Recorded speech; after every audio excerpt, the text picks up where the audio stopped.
કે પુત્રો હરામી પાકે. આવા સમયે પુત્ર વધુઓએ પોતાના બાળપણને યાદ કરવું જોઈએ. જન્મથી જ આપણને ખાતા ચાલતા બોલતા અને આ દુનિયામાં આટાપાટા જેણે ખંત અને મહેનતથી શીખવ્યા હોય તેને જ્યારે જરૂર પડે ત્યારે આટલા બધા હલકટ વેળા. વિચારો, માતા પિતાને તરછોડીને આ દુનિયામાં કોઈ જ સુખી નથી થયું, થવાનું નથી અને થવા પણ ના જોઈએ. કૂતરાના મોતે ના મરવું હોય અને ઘડપણમાં સુખેથી જીવવું હોય તો મા બાપની પોતાના ભૂલકા જેટલી જ કાળજી લો. કેમ છો બા, કેમ છો બાપુજી, આટલા શબ્દો જ તેમને ઘડપણ ભૂલાવી પરમ સુખ આપે છે. જ્યાં લખવું હોય ત્યાં લખી લો. માતા પિતા એ સૌથી મોટા ઈશ્વર છે, તેને ભરપૂર પ્રેમ કરો.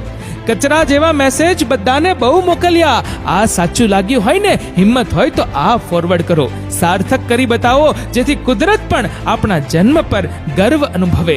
કડવું છે ને સત્ય પણ એટલું જ છે.